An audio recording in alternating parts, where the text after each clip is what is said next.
Salam alaikum wa rahmatullahi wa barakatuh. Mes chers étudiants de la filière Sciences économiques et gestion, semestre 1 du groupe 1, 3 et 4, bienvenue dans ce cours de marketing de base et plus particulièrement le cours ou le chapitre marketing stratégique.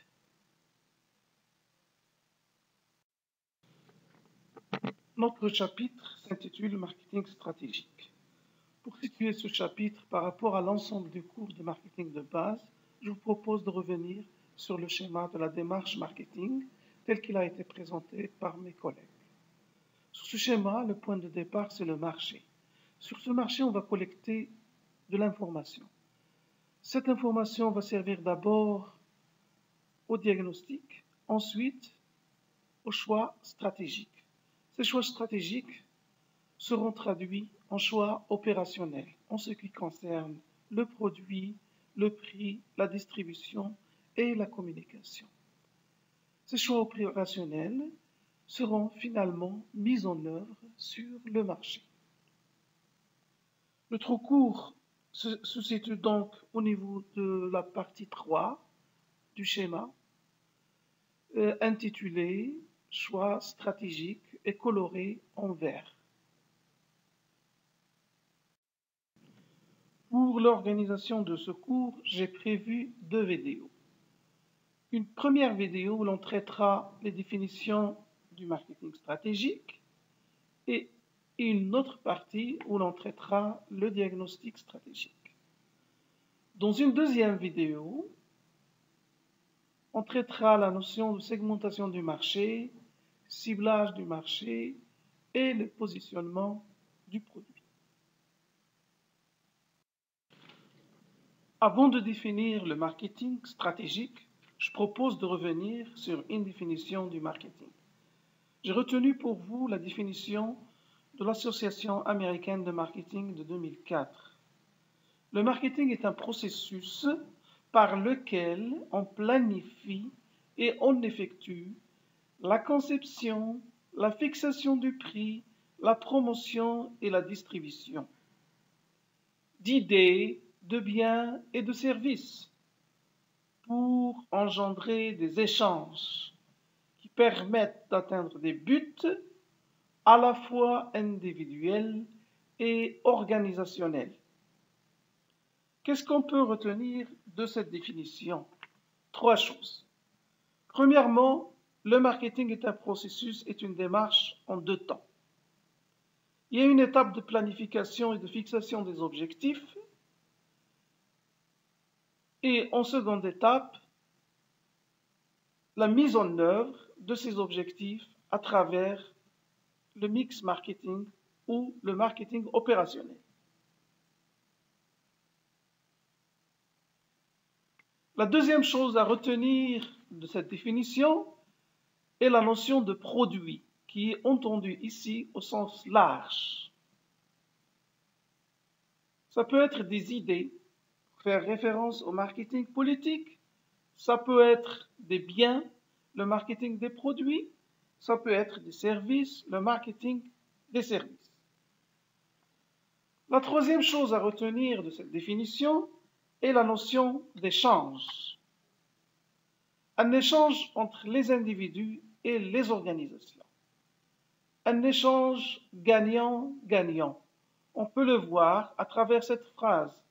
Atteindre les buts à la fois individuels et organisationnels. En conclusion, le marketing stratégique planifie et fixe les objectifs. Le marketing opérationnel mise en œuvre ces objectifs à travers une politique du produit, une politique du prix, une politique de distribution et une politique de communication. Le marketing stratégique versus le marketing opérationnel. Comme nous l'avons vu, le marketing se décompose en 2, le marketing stratégique et le marketing opérationnel. Le marketing stratégique précède le marketing opérationnel. Le marketing stratégique analyse le contexte afin de définir des recommandations d'action et de fixer des objectifs. Alors que le marketing opérationnel consiste au passage à l'action, à la mise en œuvre de l'ensemble des étapes nécessaires à l'atteinte des objectifs fixés par le marketing stratégique. Le marketing stratégique s'inscrit dans le long terme, alors que le marketing opérationnel s'inscrit dans le court terme. Les étapes du marketing stratégique. 3 étapes en marketing stratégique. L'étape d'analyse de diagnostic de l'entreprise, diagnostic de l'environnement, ressources et opportunités de marché. Cette analyse peut être faite à travers les 3 matrices PESTEL, SWOT, Porter que nous étudierons dans la suite de ce cours. On peut également réaliser le diagnostic à travers une étude qualitative et ou quantitative. La deuxième étape du marketing stratégique, c'est la fixation des objectifs et des stratégies marketing. Stratégie de segmentation, stratégie de ciblage, stratégie de positionnement. Enfin, troisième étape, le choix des moyens opérationnels. Ce choix est fait à travers le mix marketing, notamment les 4 politiques, produits, prix, distribution et communication.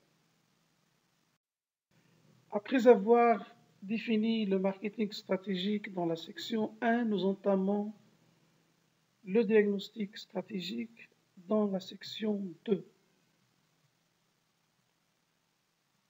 Vous trouvez ci-dessous un schéma qui décrit l'ensemble des étapes du diagnostic stratégique. Cette analyse peut être faite à l'aide de la matrice SWOT, qui veut dire force, faiblesse, opportunité et menace. L'analyse SWOT se fait en 2 étapes, une analyse interne et une analyse externe. L'analyse interne permet de dégager les forces et les faiblesses de l'entreprise, alors que l'analyse externe, c'est une analyse de l'environnement. Elle peut être faite à travers 2 matrices, la matrice PESTEL comme outil du diagnostic du macro-environnement et la matrice des 5 forces de Porter comme outil du diagnostic du micro-environnement. L'analyse par les 2 matrices nous permet enfin de dégager les opportunités et les menaces de l'environnement. Diagnostic de l'environnement de l'entreprise. Avant d'aborder le diagnostic de l'environnement de l'entreprise, il convient d'abord de définir ce que c'est que l'environnement. L'environnement de l'entreprise est l'ensemble des éléments externes susceptibles d'influencer son activité et son équilibre. L'entreprise peut être influencée par son environnement de manière positive, les opportunités environnementales, ou de manière négative, les contraintes environnementales. Analyser l'environnement de l'entreprise revient d'abord à analyser le macro-environnement ou l'environnement global de l'entreprise.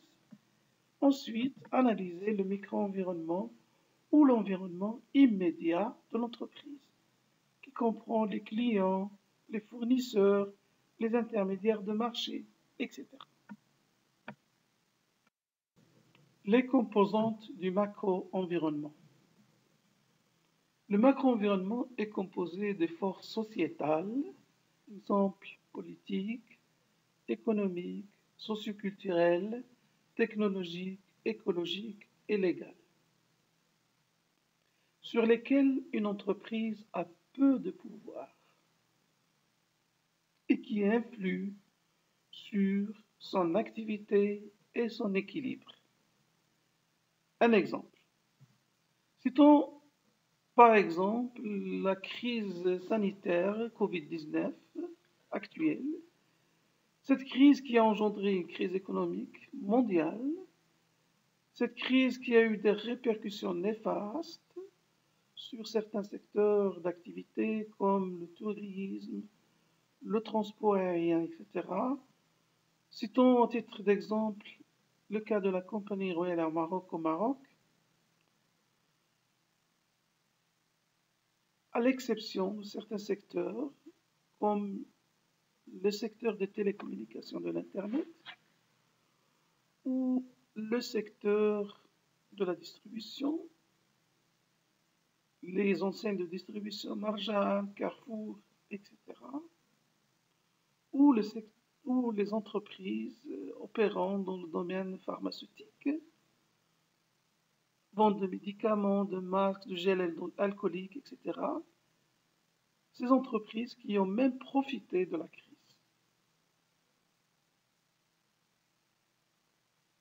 Comme nous pouvons le voir, l'entreprise a peu ou pas de pouvoir sur les variables du macro-environnement.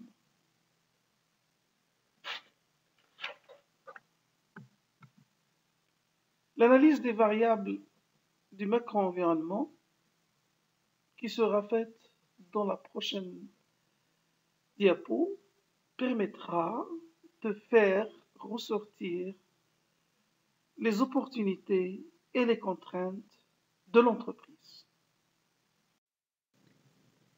L'analyse Pestel. L'analyse Pestel est une technique très ancienne qui date des années 70. C'est une technique très utilisée en management stratégique, notamment pour le diagnostic de l'environnement externe ou macro-environnement. L'analyse Pestel regroupe 6 facteurs réunis sous l'acronyme PESTEL. P pour politique, E pour économique, S pour socioculturel, T pour technologique, E pour écologique, L pour légal. Comment réalise-t-on une telle analyse?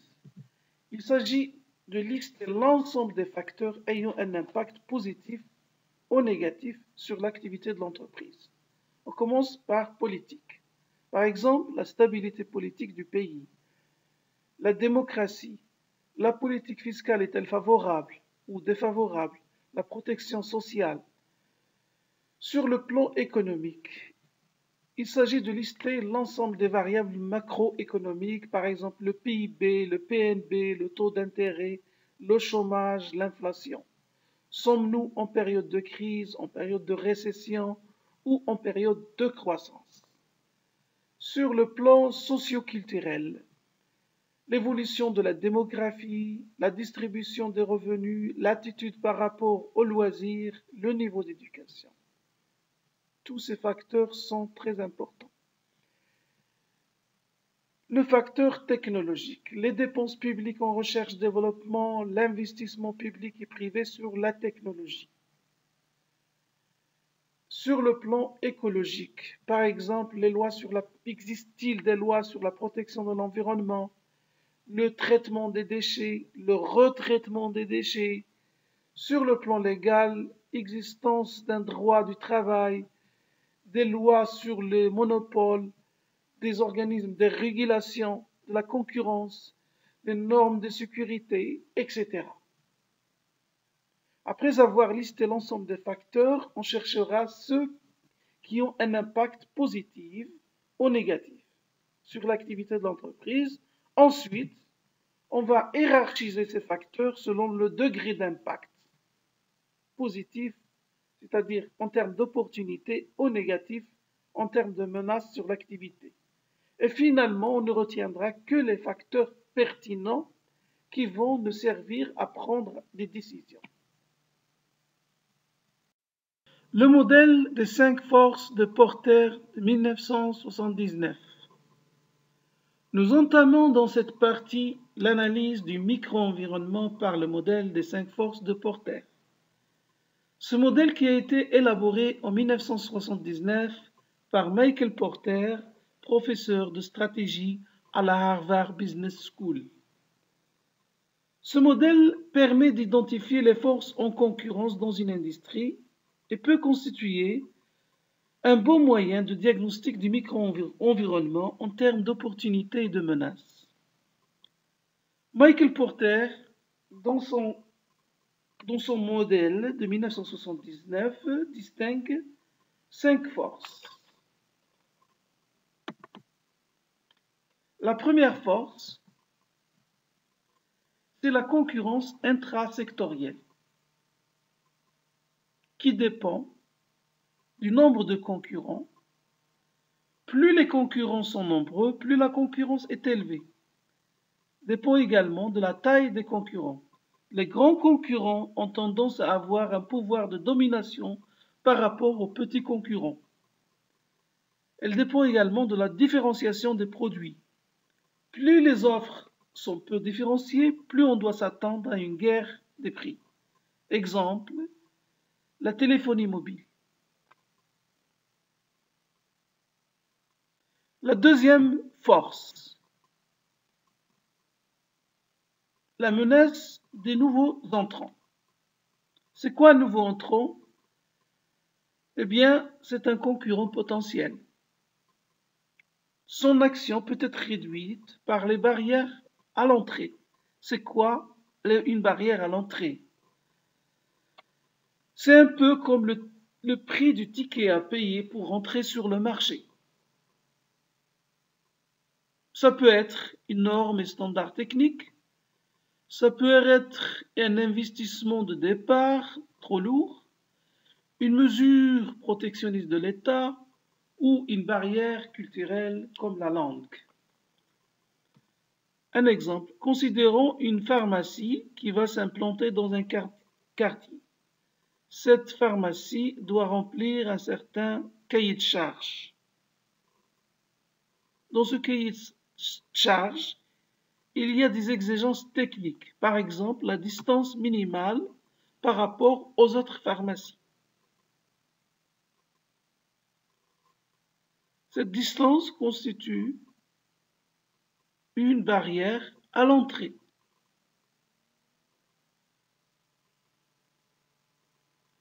Passons maintenant à la troisième force. Les produits de substitution. Qu'est-ce que c'est qu'un produit de substitution? Un produit de substitution, c'est un produit qui répond aux mêmes besoins. Par exemple, si on considère dans le transport intérieur au Maroc la ligne Tanger-Casablanca, vous pouvez partir via le TGV ou l'avion ou l'autocar. L'avion et l'autocar constituent des produits de substitution par rapport au TGV. Un autre exemple, le cas du transport urbain.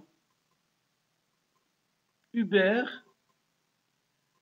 est un produit de substitution par rapport au taxi traditionnel.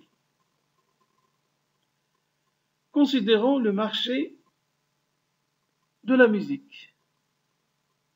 Le MP3 a remplacé carrément le CD. Les produits de substitution peuvent constituer une véritable menace pour les concurrents.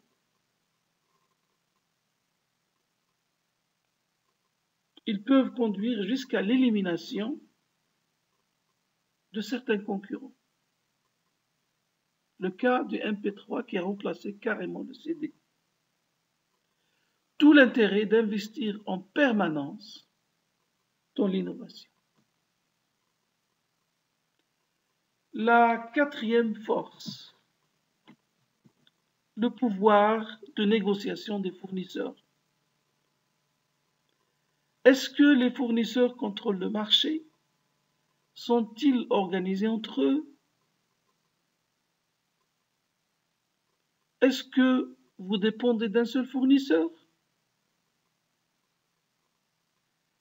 Par exemple, dans le marché de la micro-informatique, les PC, nous avons un seul fournisseur des systèmes d'exploitation, c'est Windows. Windows a donc un fort pouvoir de négociation.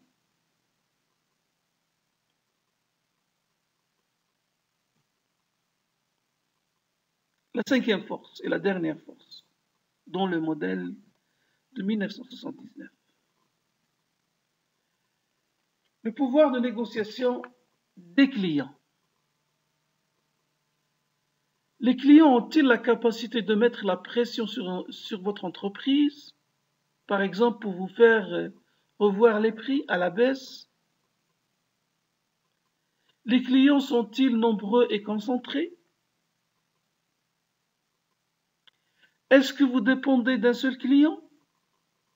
Par exemple, vous êtes un agriculteur qui vend ses produits à travers une enseigne de distribution, cas de Marjan ou Carrefour. Donc vous dépendez d'un seul client. Ce client, qui est l'enseigne, a un fort pouvoir de négociation. Il peut vous imposer le prix, le délai, la quantité, etc.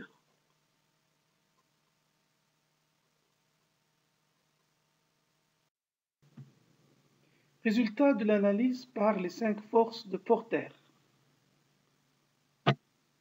Après avoir identifié les 5 forces de Porter, on doit les hiérarchiser selon leur degré d'impact positif et négatif sur l'activité de l'entreprise. Ensuite, choisir les facteurs pertinents en termes d'opportunités et de contraintes du micro-environnement. Les résultats de l'analyse PESTEL et l'analyse par les 5 forces de Porter permettront de nourrir l'analyse par la méthode SWOT dans le cadre de l'analyse de l'environnement. La matrice SWOT sera étudiée dans la prochaine diapo. Diagnostic interne et externe par la matrice SWOT. Que veut dire SWOT? Tout simplement, les lettres c'est Strengths, Weaknesses, Opportunities, Threats, ou en français, force, faiblesse, opportunité et menace. La matrice SWOT est une technique d'analyse très ancienne. Elle date des années 60. Elle est très utilisée en diagnostic stratégique. Elle se présente sous la forme d'un tableau à 4 cases, 2 lignes et 2 colonnes. Sur la première ligne, nous faisons le diagnostic interne de l'entreprise en termes de force et de faiblesse. Dans la deuxième ligne, faisons le diagnostic externe en termes d'opportunités et de menaces de l'environnement. La colonne de droite, c'est la colonne négative, c'est-à-dire l'effet négatif pour l'atteinte de l'objectif. La colonne de gauche, l'effet positif pour l'atteinte de l'objectif. Nous illustrons l'analyse par la matrice SWOT à travers un exemple dans la prochaine diapo. Analyse SWOT à travers un exemple.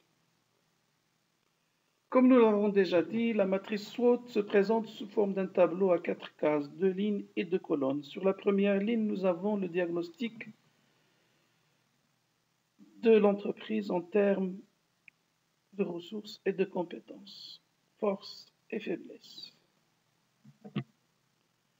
Alors que dans la deuxième ligne, l'analyse en termes d'opportunités et de menaces de l'environnement. Sur la première case, nous avons les forces.